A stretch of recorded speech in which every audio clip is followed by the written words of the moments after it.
Thank you all for coming tonight. We're going to start off with a presentation that I made for my German class about my family. Meine Family. Mein Vater. Mein Vater heißt Jan. My father's name is Jan. Ist alt. 48. 48. Meine Mutter. Meine Mutter heißt Katie. My mother's name is Katie. Sie liebt Kaffee. She loves coffee. Mich. Ich heiße Chloe. My name is Chloe. Ich arbeite im Café. I work in a cafe. Mein Bruder. Mein Bruder heißt Chase. My brother's name is Chase. Spielt gerne mit Dolly. He likes to play with Dolly. Mein Bruder. Mein Bruder heißt Canyon. My brother's name is Canyon. Schwimmt gern. He likes to swim. Mein Hund. Mein Hund heißt Dolly. My dog's name is Dolly. Dolly spielt gerne Fetch. She likes to play fetch. Meine Katze. Meine Katze heißt Nora. My cat's name is Nora. Sie ist so süß. She is so sweet. Ich liebe meine Family. Meine Family liebt mich. Für immer. I love my family, and my family loves me forever. Good evening and welcome, family. I hope you've enjoyed what you've seen so far.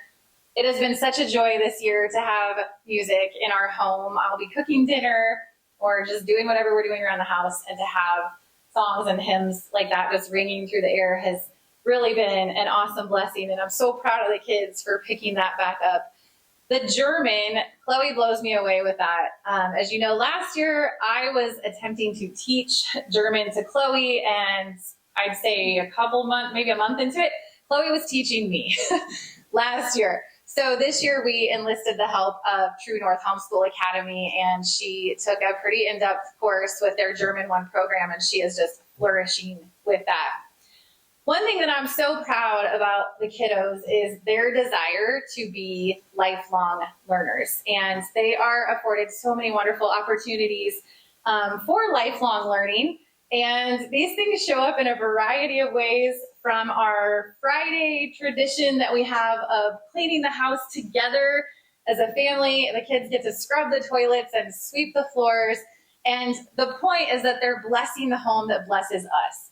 And they are learning how to take care of the home, and they're learning diligence and excellence and hard work, and that the little things matter, and that sometimes we scrub the toilets and no one sees it, and it feels and seems like no one cares, but the little things add up. They're really important, and they work hard on those things. Another thing that we try to do on Fridays as often as we can is we try to honor our grandparents by doing Friday family phone calls. And I think most of you in this room, if you're a grandparent, hopefully all of you in this room, if you're a grandparent, have received a phone call from the kids on Fridays. So we're always working to learn new things, and we're working to instill in them those values that are really important. Just a few things that I want to tell the kids. I'm so proud of them about this year, and more things that they've learned. Chloe has been working hard, honing the art and the skills of homemaking, and she has been so fearless in trying new things. Early this school year, she was rendering down tallow in the basement, and she has worked with everything from, well, really all sorts of critters that the boys have brought to the front door, to the beef tallow, to beeswax, and making her own balms. And she actually has people reaching out to her now wanting to purchase her products. So that's really fun. And then also she started taking college courses this year through Faith Baptist University.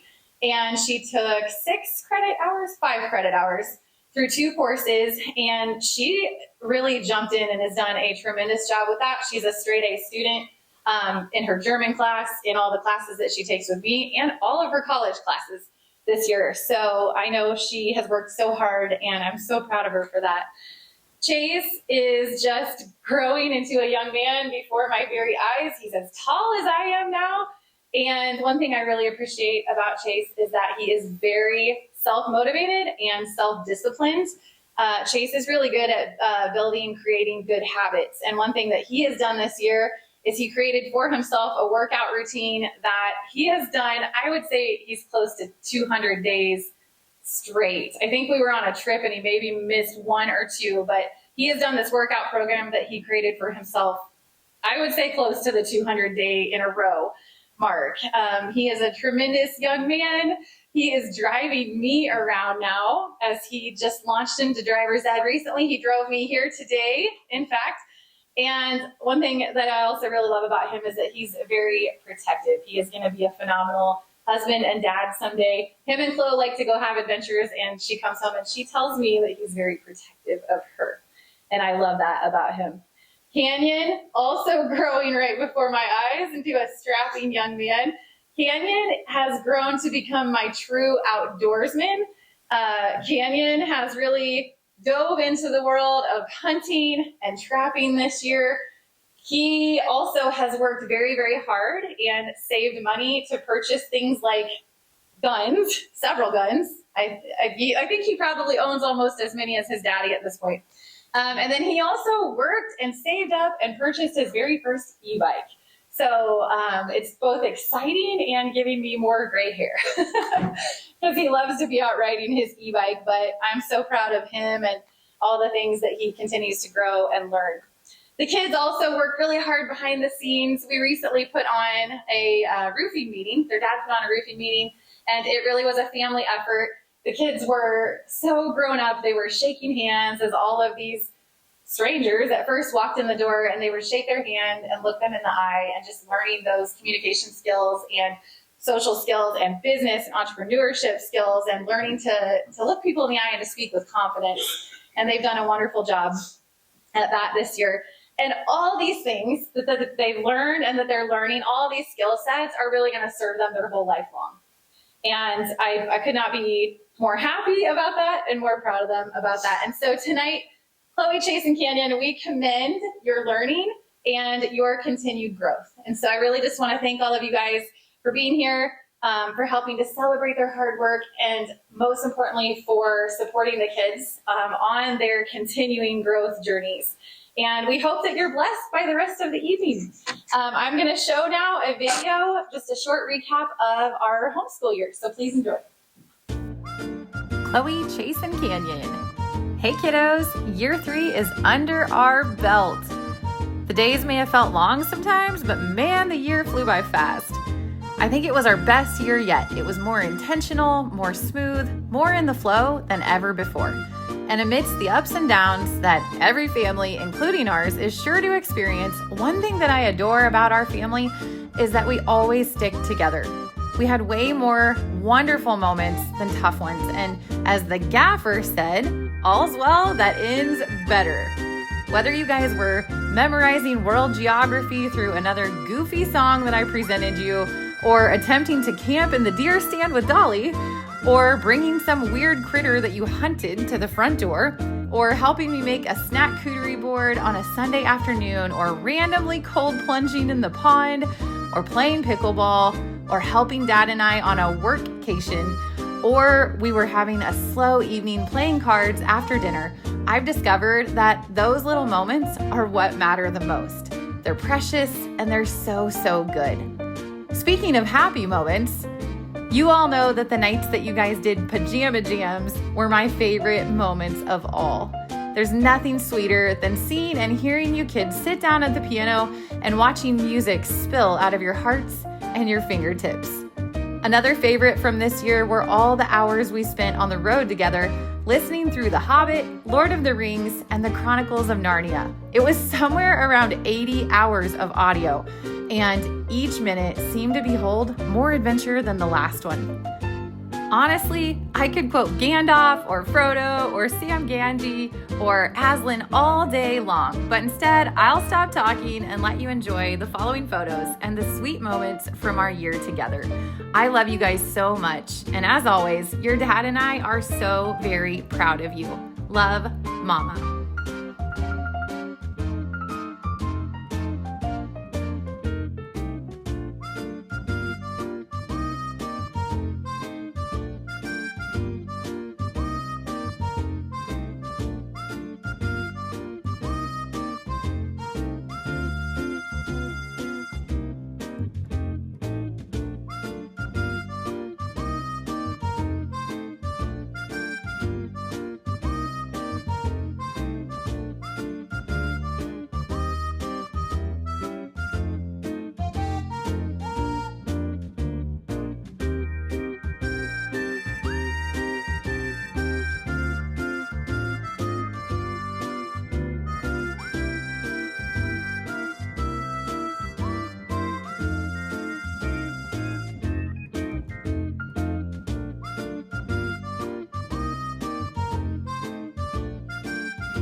what we're doing for our Bible section this year. We're not reciting anything, but the song is called Prayer for Peace, so we thought it kind of fit.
That was our most difficult song to date. That one was a couple months in the working. We have had so much fun this year picking piano back up again. We got together with our new teacher, Miss Cheryl Schiller, out in Donaldson, and we are really, really enjoying being able to sit down and play piano again. With that, she actually introduced us to, she gave us a sheet about how music connects to the brain in so many ways. And we did a little more research, and we're actually going to show you a video, but there are just so many connections. And when someone sits down to play piano or any instrument, really, there's so much going on in our brains. So we thought we'd share that with you. Did you know that every time musicians pick up their instruments, there are fireworks going off all over their brain? On the outside, they may look calm and focused, reading the music and making the precise and practiced movements required. But inside their brains, there's a party going on. How do we know this? Well, in the last few decades, neuroscientists have made enormous breakthroughs in understanding how our brains work by monitoring them in real time with instruments like fMRI and PET scanners. When people are hooked up to these machines, tasks such as reading or doing math problems each have corresponding areas of the brain where activity can be observed. But when researchers got the participants to listen to music, they saw fireworks. Multiple areas of their brains were lighting up at once as they processed the sound, took it apart to understand elements like melody and rhythm, and then put it all back together into unified musical experience. And our brains do all this work in the split second between when we first hear the music and when our foot starts to tap along. But when scientists turn from observing the brains of music listeners to those of musicians, the little backyard fireworks became a jubilee. It turns out that while listening to music engages the brain in some pretty interesting activities, playing music is the brain's equivalent of a full-body workout. The neuroscientists saw multiple areas of the brain light up, simultaneously processing different information in intricate, interrelated, and astonishingly fast sequences. But what is it about making music that sets the brain alight? The research is still fairly new, but neuroscientists have a pretty good idea. Playing a musical instrument engages practically every area of the brain at once, especially the visual, auditory, and motor cortices. And as with any other workout, disciplined, structured practice in playing music strengthens those brain functions, allowing us to apply that strength to other activities. The most obvious difference between listening to music and playing it is that the latter requires fine motor skills, which are controlled in both hemispheres of the brain. It also combines the linguistic and mathematical precision in which the left hemisphere is more involved with the novel and creative content that the right excels in.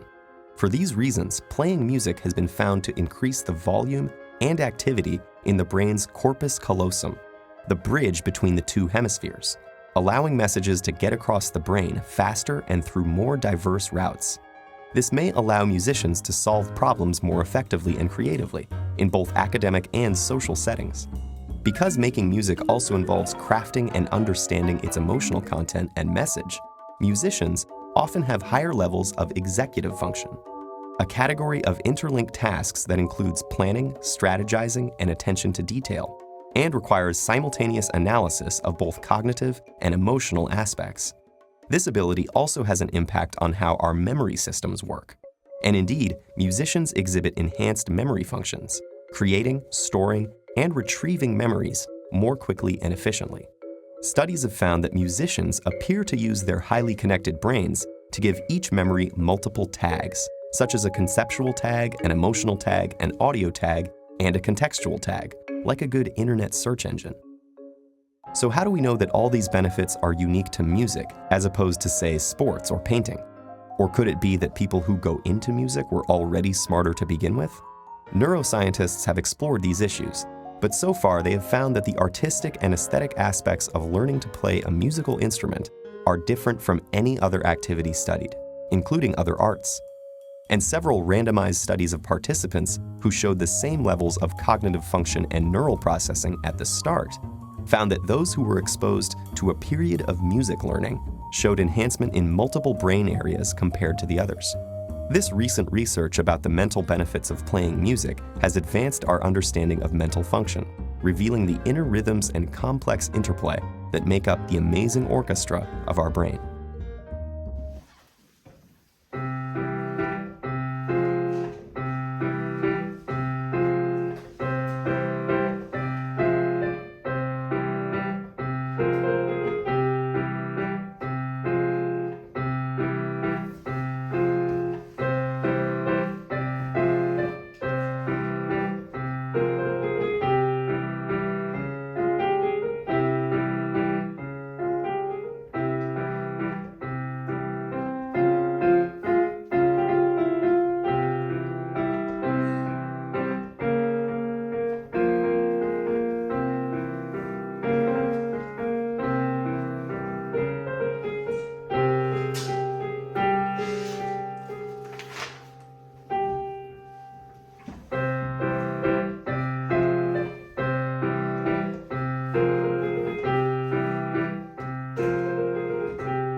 we are going to present to you is a little something about Stonehenge. So this is a paper that I wrote for my first semester writing class, which was a college prep class, because I took a college English class this semester. What is Stonehenge? Intriguing a vast audience, this megalith is composed of enormous rings of sarsen and bluestone that fall on the northeast to southwest axis. The origin of Stonehenge is unknown, although there are countless theories about the creation of Stonehenge and the reasoning behind it. There is not and may never be an answer to the age-old riddle, simply because human minds can not surely deduce it with what little evidence exists. There are a few artifacts, such as tools and the grave of a man, but not enough to prove any theory. From astronomy to pagan cults to a graveyard, there are many hypotheses.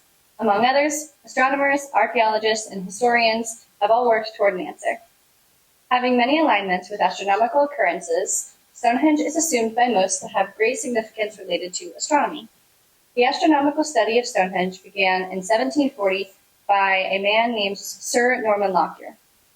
While 8 of the 12 possible alignments correspond with different events, the two most impressive and well-known are the midsummer sunrise and the midwinter sunset. Marvelously, these two events are as nearly perfectly in line as human hands could accomplish. Across prehistoric Europe, there was no ancient monument to compare Stonehenge to, hence why the research on it cannot be sure, because there is nothing similar to compare it to. Stonehenge is unique. Scientists are continually working toward more evidence, but it is not an easy task. The mystery of Stonehenge importance in the world of ancient astronomy is like a puzzle with missing pieces. Tantalizing researchers with bits of evidence, artifacts such as tools, pottery, and even graves have been found near Stonehenge. The radiocarbon age of Stonehenge was found using red deer antler tools at the site. Animal bones indicate feasting in the area. Surrounding Stonehenge, 7 houses and 2 other buildings have been found. Although their definite purpose is unknown, it is speculated that the 2 other buildings could have been cult houses or a place to hold rituals or sacrifices. Miscellaneously, the somewhat scattered artifacts provide researchers with glimpses into what could have been. Amongst others, the hypothesis of Stonehenge being of sepulchral significance is less prominent. Both the round barrows and a few long barrows lie within around 20 square miles of Stonehenge. Being much more numerous than the long barrows in the area, round barrows outnumber the former approximately 20 to 1. Typically, round barrows are found either in groups of many people of a single clan or singly. Long barrows were usually found singular. They stood for an entire group or a family. There are 306 barrows found in the 20 square miles surrounding Stonehenge. Areas with more barrows were either older or more populated. People, or at least the heads of households, were thought to have been buried where they lived. While there are burials near Stonehenge, there is little evidence suggesting that Stonehenge itself was created for this purpose. However, it could have been used by the people living in the area for this purpose. Fortunately for researchers who believe in Stonehenge being a burial site, one shallow grave was found and became a popular site. The Amesbury archer, his grave was so well preserved that it was concluded that he suffered from a jaw and a knee injury simply from examination of his skeleton. Beside or on the man's body, many arrowheads and weapons were found. A few gold artifacts that are the oldest of their kind in England were discovered in the grave of this very popular man. Commonly referred to as the Druids, the priesthood of the barbarian Celts is believed to have practiced ritualistically at Stonehenge. Following this logic, Stonehenge itself was considered to be their greatest temple. Since they were the philosophers, poets, and priests of the time, the Druids were held in high regard and possessed detailed doctrines. They believed in immortality and the transmigration of souls, so much so that they would put down money to be paid back in their next lives. After a time of allowing the Druids to gain popularity, the Romans, who were disgusted at some of their practices, began to stamp out the group. Centuries later, a few small groups began practicing again what could have been the ancient Druid rituals. But overall, the cult was squelched. Druidism was not alone. Many ancient cults were abandoned or lost to the tides of time for righteous reasons. The priesthood of the Druids may have practiced at Stonehenge. However, the evidence to prove one was created for the other, if even existent, is too small to conclude. The most agonizing component of Stonehenge is the eternal mystery of its creation. It could have been used as an astronomical observatory, a pagan temple, or a cemetery. Denying not the artifacts found there, which did not prove to be for the construction of the monument, there were some, but not enough to constitute an answer. Occasionally, humans stumble upon a question they cannot answer, but do not accept that there may not be one. That does not stop them. Since it feels so wrong to many to accept such a statement, people will continue to search fruitlessly, though the answer, if in existence, may be well beyond their capacity to understand. And you can see that our model that the boys made of Stonehenge is back there in the back on that table. I'm guessing you all got to see that. So moving on from this, we also studied world geography. So we have some trivia on the countries of the world, and it's just a video that we're going to play through, and you can play along and answer and see how many you can get right. How many continents are there? 6, 10, 7, 8. 7. What is the largest continent? Asia, Europe, Africa, South America. Asia. What continent are the countries Algeria, Libya, Nigeria, and Chad in? Africa, Asia, Europe, Australia. Africa. What continent are the countries Japan, China, Afghanistan, and Vietnam in? Asia, Europe, Oceania, Africa. Asia. What ocean is north of Europe? Atlantic Ocean, Pacific Ocean, Arctic Ocean, Indian Ocean. Arctic Ocean. What continent is Germany in? South America, Europe, Asia, Africa. Europe. How many countries are in South America? 12, 33, 10, 21. 12. Which country does the equator run through? Malaysia, Thailand, Ecuador, Mexico. Ecuador. What are the cardinal directions? Up, down, and sideways. North, south, east, and west. Right, left, up, and down. There, here, front, and back. North, south. What country is north of the United States? Egypt, Brazil, Canada, Mexico. Canada. What continent are the countries Spain, Poland, Portugal, and Greece in? Oceania, Europe, Africa, South America. Europe. Where is Stonehenge located? Wiltshire, England. Rio de Janeiro, Brazil. Cairo, Egypt. Mexico City, Mexico. Wiltshire, England. In what country are the Great Pyramid and the Sphinx? Mexico, Egypt, China, Russia. Egypt. In what country is the Christ the Redeemer statue? South Africa, Switzerland, Canada, Brazil. Brazil. What continent is directly east of Europe? Australia, Africa, North America, Asia.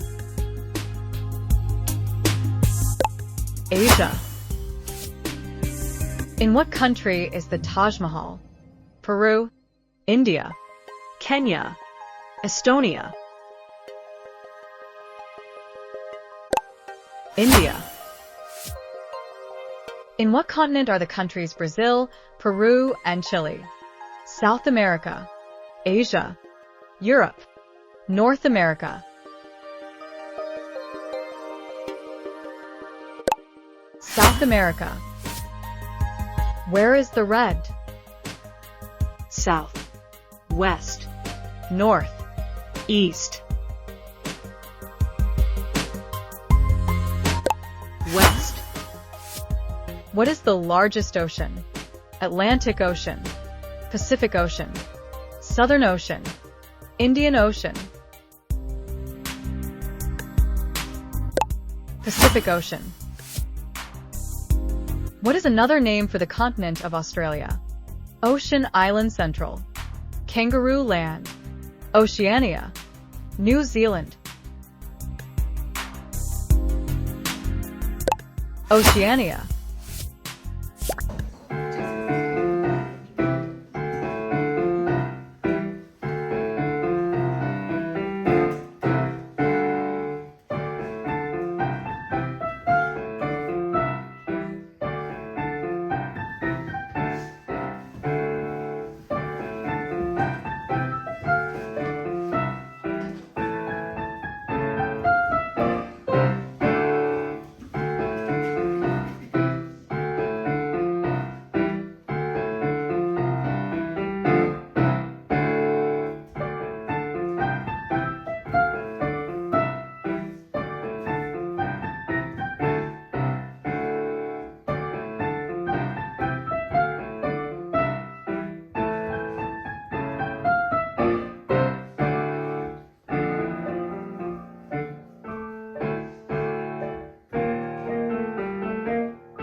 So this year we did read The Hobbit, The Lord of the Rings, and the Narnia books. And you might have heard 80 hours. That's a lot for a kid like me. I mean, a lot. And so just going to read about the authors, and I'm going to read about the stories. J.R.R. Tolkien was an English writer, best known for his high fantasy works, The Hobbit and Lord of the Rings. Born in 1892, he was a professor at Oxford and an expert in languages, which deeply influenced his world building. Tolkien's richly developed mythology, complete with invented languages and histories, laid the foundation for modern fantasy literature. He served in World War I, which shaped most of his later writing. His works have had lasting cultural impact, and he is often referred to as the father of modern fantasy.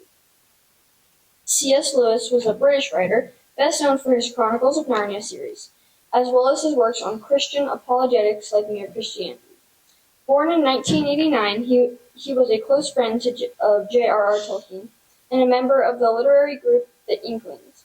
Lewis taught at both Oxford and Cambridge, and his writings reflect his deep interest in mythology, religion, and morality.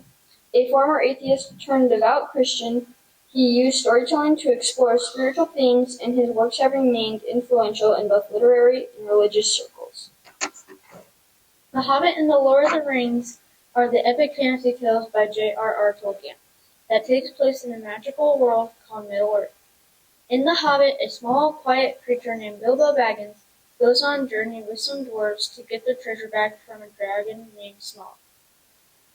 Along the way, Bilbo finds a magic ring that can make him invisible. In The Lord of the Rings, Bilbo's nephew Frodo learns that the ring is very powerful and dangerous. With the help of his friends, Frodo sets out into a long and difficult quest to destroy the ring to stop the evil Dark Lord Sauron from taking over the world. The Chronicles of Narnia is a series of fantasy books by C.S. Lewis about the magical land called Narnia where animals can talk and great adventures happen. The most famous book, The Lion, the Witch, and the Wardrobe, where four children, Lucy, Edmund, Susan, and Peter, find a secret doorway to Narnia through a wardrobe. There they help the great lion Aslan fight the evil White Witch who made it always winter in Narnia. Each book is a series, tells a different story about Narnia and a new and returning characters as they explore themes of bravery, friendship, and doing what is right. We have some trivia. This one I'm going to read. Okay. How many books are in the Chronicles of Narnia series? A, 5, B, 7, or C, 3? I expect you to keep tally. I'm going to see who the winner is. The answer is B, 7. Which Chronicles of Narnia book was the most popular? A, The Magician's Nephew, B, The Horse and His Boy, or C, The Lion, the Witch, and the Wardrobe? The answer is C, The Lion, the Witch, and the Wardrobe. What year was The Hobbit written? A, 1945, B, 1937, or C, 1954? The answer is B, 1937. That was a long time ago.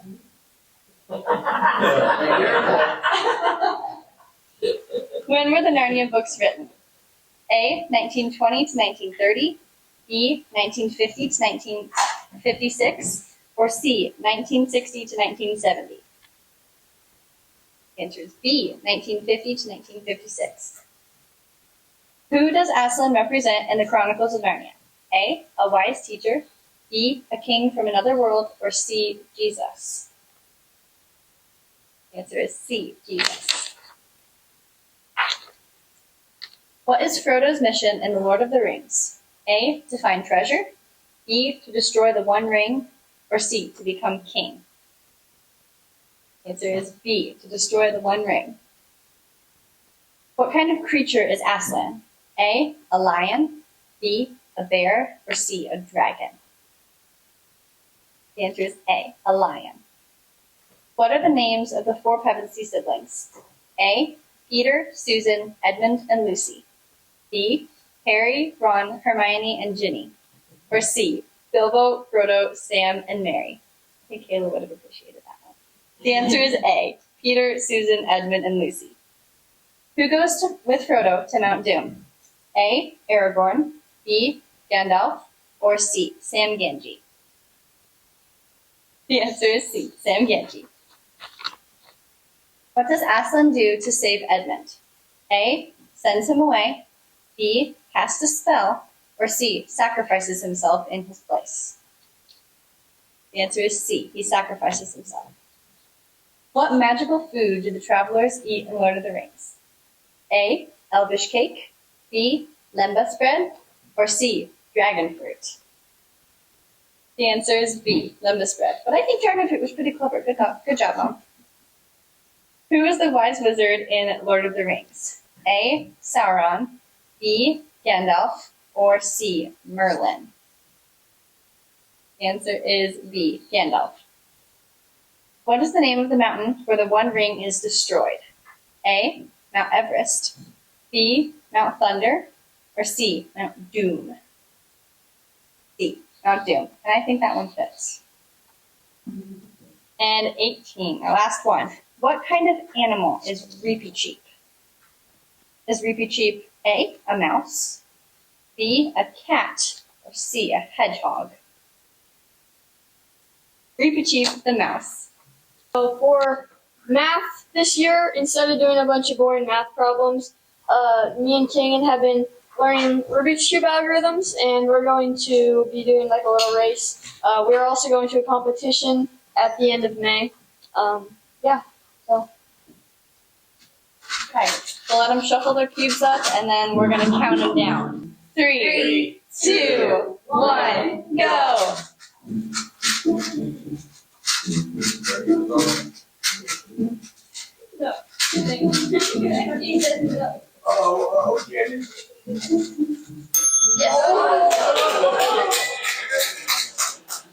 Okay, Canyon is our first winner.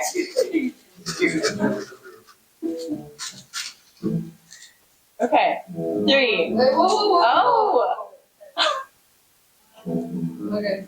3, 2, 1, go!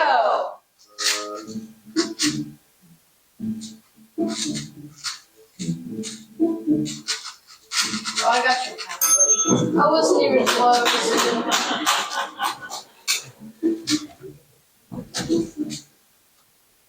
Okay, we're gonna do best out of 5, so it's not decided yet. Ready? Yeah. 3, 2, 1, go!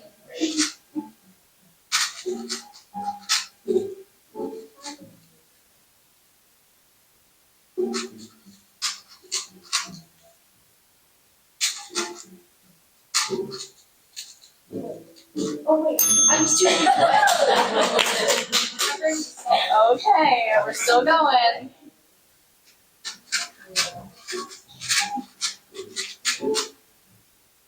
Okay, 3, 2, 1, go.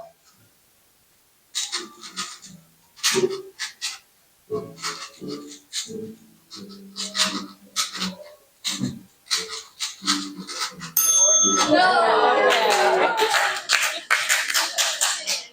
Okay, we are nearing the end of the night tonight. Chase is going to finish us up with our last piano piece. This is called Fire in the Flood, and it is a song that he has been learning on his own.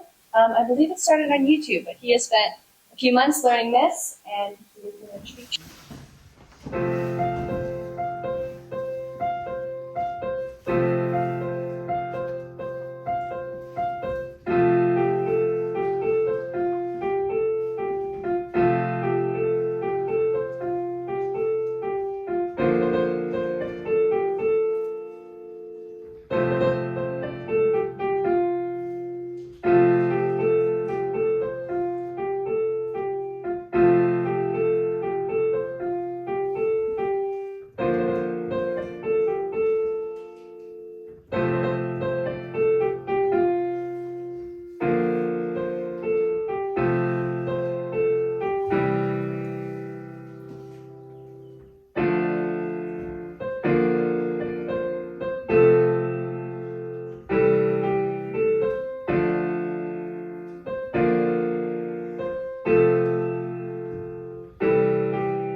I would like to invite the kids up front with me. It's the moment they have been waiting for all night. All right, we are going to pass out graduation certificates. So, first up, Chloe has completed 10th grade. Additionally, congratulations on your hard work in the following extracurriculars: piano lessons, homeschool co-op, village folk school classes, dual enrollment with Faith Baptist Bible College, serving at Great Day Cafe and RRC LLC, social media management. Chloe? Chase has completed 8th grade. Oh my gosh, on to high school next year. Wow. Additionally, congratulations on your hard work in the following extracurriculars: piano lessons, homeschool co-op, junior high basketball, coaching Little League, driver's education, a YouTube channel launch, and your upcoming Rubik's Cube competition. And Mr. Canyon, my little clever one. Last year of elementary coming up for you next year. Gosh, then I'll have junior high and high school. Going fast, guys. Canyon has completed 5th grade. Additionally, congratulations on your hard work in the following extracurriculars: piano lessons, homeschool co-op, football, basketball, track, baseball, a YouTube channel launch, and Rubik's Cube competition coming up. With that, I would like to invite Chad up to close us out in prayer this evening. Lord, I just want to thank you for this time together. Just thank you for the blessings for the kiddos to have family to be able to gather with them, Lord, and just sharing this great time that they've accomplished. And just we want to thank you for all the blessings you've provided us throughout the year, just safe and out of harm's way, and just continue to provide and just bless our family, Lord. We just thank you for all of those blessings. We just ask, Lord, that you would just continue to keep a head of protection over the kiddos, that you would just continue to guide them and lead them in the direction, Lord, that you see fit, that just brings glory and honor to you, and that everything we do, Lord, that would be a reflection of what you have given us. We just ask the blessing, Lord, over each and every person here tonight, that you would give them as they travel home, Lord, and keep them safe and we meet again.